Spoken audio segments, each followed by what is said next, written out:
हिमाचल प्रदेश में 70% से अधिक किसानों बागवान है। ऐसे में हर वर्ष 5500 करोड़ का कारोबार केवल मात्र सेब के ऊपर निर्भर करता है और आए दिन देखने को मिलता है कि हर जिला में जिस तरीके से चाहे हम सिरमौर की बात करें, मंडी और लाहौल स्पीति, किन्नौर, किसान और बागवानों के साथ धोखा होता है। धोखाधड़ी के प्रश्न भी आज लाहौल स्पीति की विधायिका अनुराधा राणा ने लगाया। इनसे विस्तार पूर्वक चर्चा करेंगे। मैम, जो सदन में जानकारी दी गई, कितने लोगों के साथ धोखाधड़ी हुई है, हकीकत में हर वर्ष कितनी धोखाधड़ी के मामले केवल मात्र लाहौल स्पीति में ही आते हैं?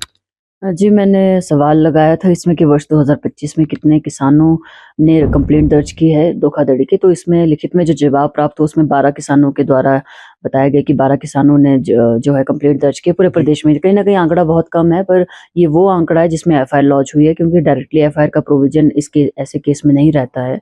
जब मारपीट हो या कॉग्निजेबल ऑफेंस में जब कोई चीज़ आती है, तभी जो है इसमें एफआईआर का प्रोविज़न रहता है। तो मैंने ये माँग की सदन में कि इसमें इमीडिएट एफआईआर का प्रावधान होना चाहिए, क्योंकि किसान इतनी मेहनत करता है, आर्थिकी पे भी विशेष योगदान एक किसान निभाता है। और साथ ही साथ हम देखते हैं कि कॉन्ट्रैक्ट फार्मिंग जिस तरीके से हो रही है, खासकर मेरे जिला में होती है, क्योंकि किसान और व्यापारी के बीच में या कंपनी के बीच में आपस में कॉन्ट्रैक्ट रहता है, जिससे वो किसान का माल उठाता है और उसको उसका दाम मिलता है।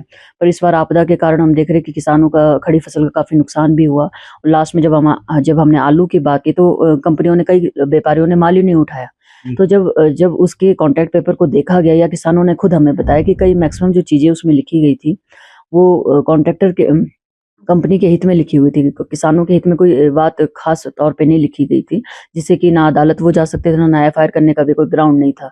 तो ये बहुत ज़रूरी बनता है कि हमने इसमें डिमांड की कि इसमें थर्ड पार्टी को इन्वॉल्व किया जाए, गवर्नमेंट के अधिकारी को इन्वॉल्व किया जाए, ताकि किसानों के हितों से जागरूक रखा जाए किसानों को भी, और उसमें किसी तरह का जो है किसानों से अहित ना किया जाए। जी। अगर मैम देखा जाए एलपीजी की अगर हम बात करें, आज विधानसभा सत्र का जो भोजन भी बना वो आग में बना है और खासकर जो कई ढाबे रेस्टोरेंट की बात करें, आईजीएमसी कैंटीन की बात करें, रिपन की बात करें, तो यहाँ भी जो एलपीजी की काफ़ी दिक्कत कमर्शियल की आ रही है। फिलहाल अगर देखा जाए लाहौल स्थिति में क्या स्थिति है, जिस तरीके से शहरी और ग्रामीण में भी जो डे है 25 और 45 है, कितनी समस्या लाहौल स्पीति में आ रही है? जी, एलपीजी का क्राइसिस तो हम पूरे देश में देख ही जी। रहे हैं, और इसका मूल कारण सभी जानते हैं, इज़राइल और ईरान का जो युद्ध छिड़ा है लगभग 15-20 दिनों से।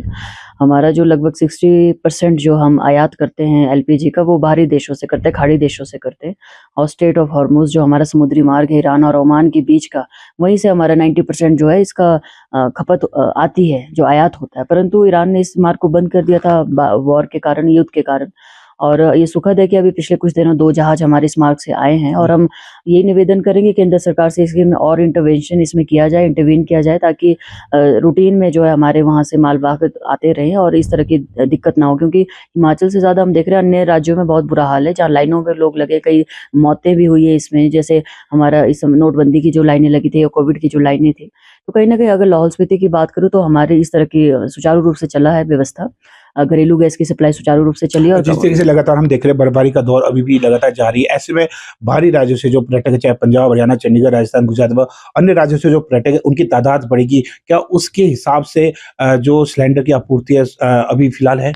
उस हिसाब से तो नहीं, अभी जितना मतलब लोगों का नॉर्मल रिक्वायरमेंट है उसमें जी। हम प्रायोरिटाइज़ करके दे रहे हैं। जैसे अभी जो नया ऑफ़िस ऑर्डर है उसमें होटल, होम स्टे, रेस्टोरेंट को भी शामिल किया गया। पहले ये बिल्कुल बंद किया गया जी, था, जी। क्योंकि एसेंशियल कमोडिटी एक्ट भी केंद्र सरकार के द्वारा लाया गया था। और इसमें जो रिफिलिंग का स्पैन है वो 25 दिनों का है अर्बन एरियाज़ के लिए, और रूरल के लिए 45 दिनों का। इसके लिए भी मैंने माँग रखी कि रूरल एरियाज़ में भी एक सिलेंडर 25 से 30 दिन ही चल पाता है। तो कहीं न कहीं ये 45 दिन का जो स्पैन है वो जस्टिस नहीं है रूरल एरियाज़ के लिए। तो मैंने ये भी माँग की थी कि रूरल एरियाज़ में भी कम से कम 25 या 30 दिन का स्पेंड किया जाए। जी। ये थे विधायक अनुराधा राणा जी ने स्पष्ट रूप से कहा है कि खासकर जो धोखाधड़ी के मामले है, इसमें भी सरकार को कहीं न कहीं हस्तक्षेप लेना चाहिए और वहीं इस समय तक फिलहाल जो आपूर्ति है वो सफिशिएंट है, लेकिन जिस तरीके से पर्यटकों की संख्या अधिक बढ़ती है, इसमें कहीं न कहीं समस्या अधिक हो सकती है। कामेश शर्मा की रिपोर्ट शिमला से।